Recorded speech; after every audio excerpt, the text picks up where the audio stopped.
Selamat pagi anak-anak. Apa kabar kalian hari ini?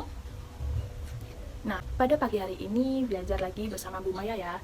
Namun pada kesempatan pagi hari ini kelas 4 dan kelas 5 itu belajarnya digabung. Untuk kelas 4 dan kelas 5. Untuk kelas 4, materi hari ini yaitu menemukan gagasan pokok dan gagasan pendukung dalam teks lisan atau tertulis. Dan untuk materi kelas 5 yaitu organ gerak manusia dan hewan. Nah, sebelum memulai pembelajaran pada pagi hari ini, marilah kita berdoa menurut agama masing-masing. Berdoa dimulai. Berdoa selesai. Sebelum memulai pembelajaran, Ibu absen dulu ya. Untuk kelas 4, Aditya Pratama, Arkahan, Aulia Kansa, Maharani Putri, Riani Mutia. Nah, hari ini kelas 4 hadir semua ya. Kemudian untuk kelas 5, Rafa Aris, Putri Melani. Nah, kelas 5 juga hadir semua. Untuk memulai pembelajaran hari ini, kita mulai dari kelas 4 dulu, yaitu menentukan gagasan pokok dan gagasan pendukung dalam teks lisan dan tertulis. Bagaimana informasi bacaan? Nah, kita akan pelajari bersama-sama melalui pembelajaran berikut ini. Perhatikan baik-baik ya.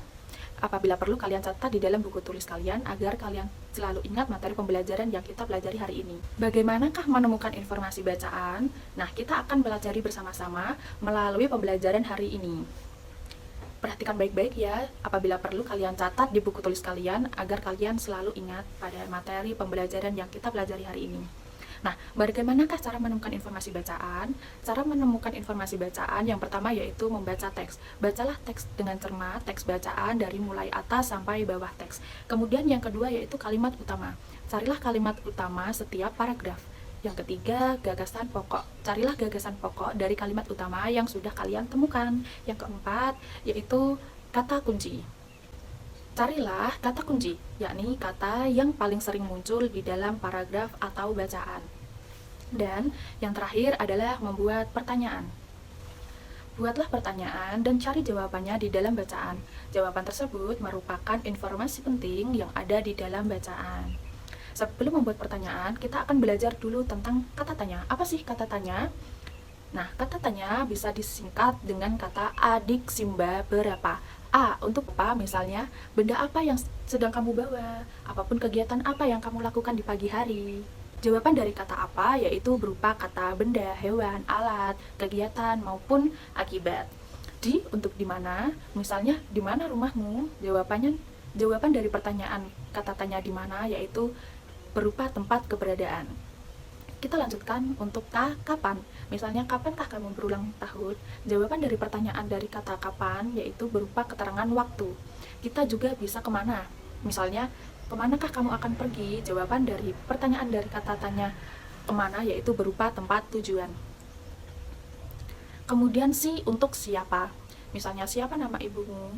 Maka jawaban dari pertanyaan siapa adalah berupa nama orang. Kemudian M yaitu mengapa. Mengapa bisa yaitu mengapa kamu tidak sekolah pada hari ini begitu. Jawaban dari pertanyaan mengapa yaitu berupa alasan ataupun sebab. Ba untuk bagaimana. Misalnya, bagaimana kabarmu? Nah, jawaban dari pertanyaan bagaimana yaitu bisa berupa kondisi, keadaan, kabar ataupun cara melakukan sesuatu. Yang terakhir yaitu berapa. Misalnya, berapakah umurmu? Maka jawaban dari pertanyaan dengan kata tanya berapa bisa berupa angka, seperti jumlah, urutan, angka, harga, dan lain-lain. Kita lanjutkan anak-anak, kita akan belajar contoh paragraf berikut ini. Perhatikan paragraf di atas ya, Ibu akan membacakannya. Negara kita kaya akan keanekaragaman, baik berupa keanekaragaman ras, suku, budaya, adat istiadat, agama, dan lain-lain. Ribuan pulau, suku bangsa, tarian, bahasa, rumah adat, agama, serta kebudayaan daerah yang dimiliki merupakan kekayaan yang dianugerahkan Tuhan. Keanekaragaman tersebut merupakan titipan Tuhan yang harus kita jaga, bukan untuk dihilangkan. Keanekaragaman tetap terjaga karena masyarakat Indonesia menjunjung tinggi nilai-nilai kerukunan. Dari paragraf tersebut, kita akan mencari kalimat utamanya. Jika di kalimat terakhir tidak ada kata hubung yang menunjukkan bahwa kalimat terakhir menarik kesimpulan, maka kalimat utamanya berada di kalimat pertama.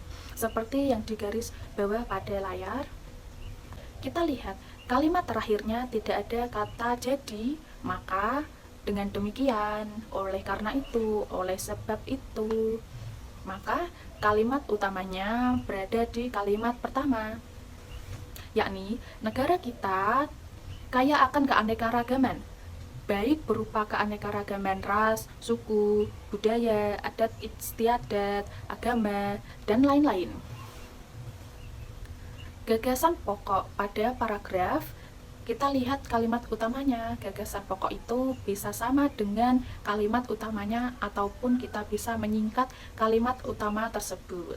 Maka gagasan pokok yang sesuai dengan kalimat utama yang sudah kita temukan berbunyi, negara kita kaya akan keanekaragaman.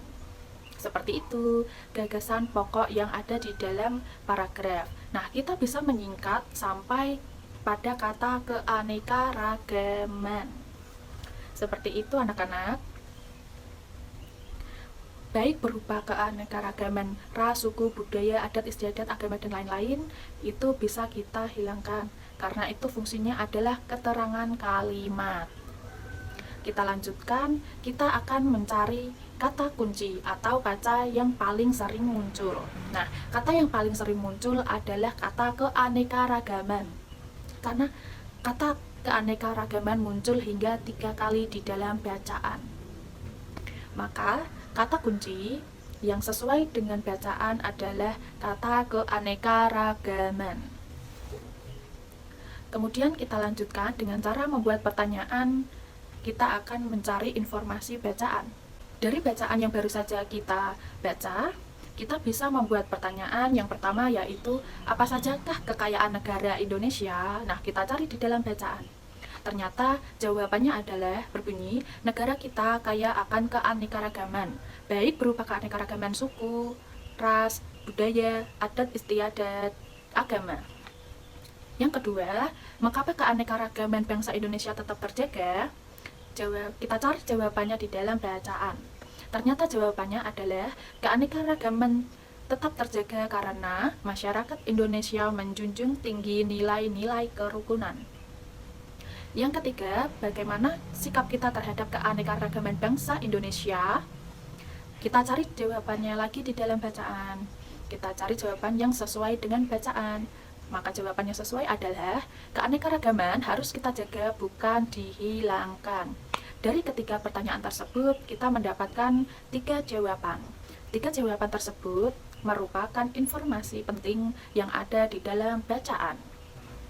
Kita dapat simpulkan anak-anak bahwa informasi bacaan yang sudah kita dapatkan, yang pertama, berdasarkan kata yang paling sering muncul, topik bacaan adalah tentang keanekaragaman di Indonesia. Kemudian, yang kedua, negara kita kaya akan keanekaragaman, baik keanekaragaman ras, suku, budaya, adat istiadat, agama. Kita mendapatkan informasi ini dari pertanyaan pertama yang sudah kita buat tadi.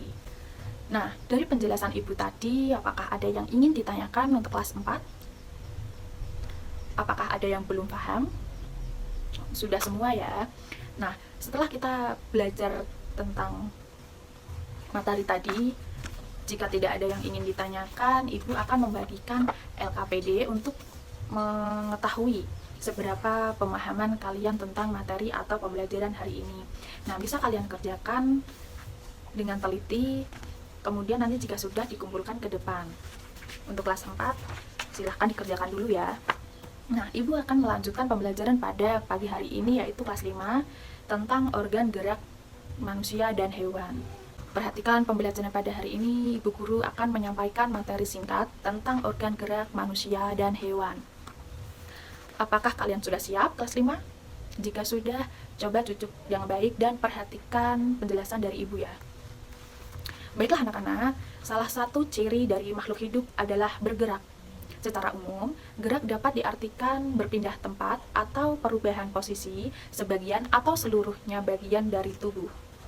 Makhluk hidup akan bergerak apabila ada rangsangan yang mengenai sebagian atau seluruh bagian tubuhnya.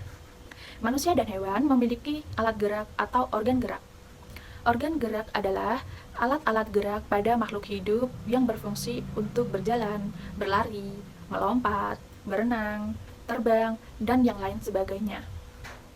Organ gerak pada hewan dan manusia memiliki kesamaan loh, yaitu terdiri atas otot dan tulang. Otot sebagai alat gerak aktif, sedangkan tulang sebagai alat gerak pasif.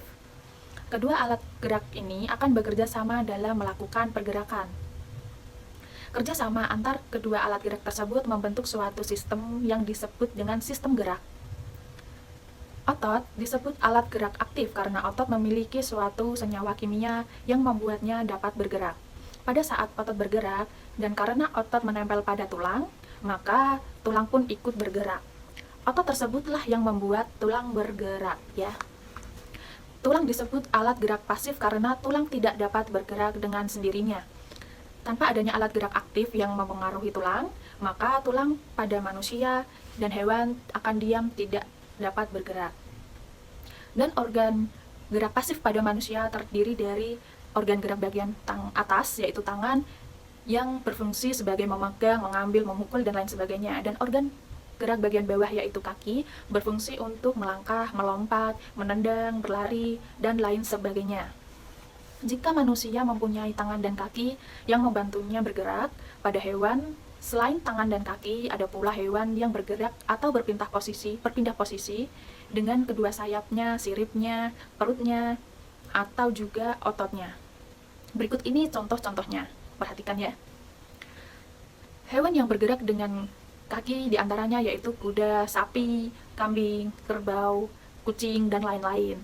Hewan yang bergerak dengan sayapnya diantaranya yaitu burung, kelelawar, kupu-kupu, nyamuk, lalat, kumbang, dan sebagainya. Sirip merupakan salah satu alat gerak pada hewan. Sirip berfungsi untuk mengontrol gerak dan alat dorong. Alat gerak sirip bisa kita temukan pada hewan, misalnya cumi-cumi, ikan, penyu, dan sebagainya. Otot merupakan salah satu alat gerak pada hewan. Hewan yang tidak memiliki sayap, ekor, dan sirip bergerak dengan menggunakan ototnya. Misalnya otot perut seperti hewan ular dan juga siput. Mengapa hewan mempunyai alat gerak yang berbeda-beda? Ya, betul sekali. Hewan mempunyai alat gerak yang berbeda-beda karena sesuai dengan fungsinya, habitatnya, atau juga karena hewan tersebut mengalami perubahan atau metamorfosis. Hewan yang mengalami metamorfosis, maka berubah pula alat gerak yang dimilikinya.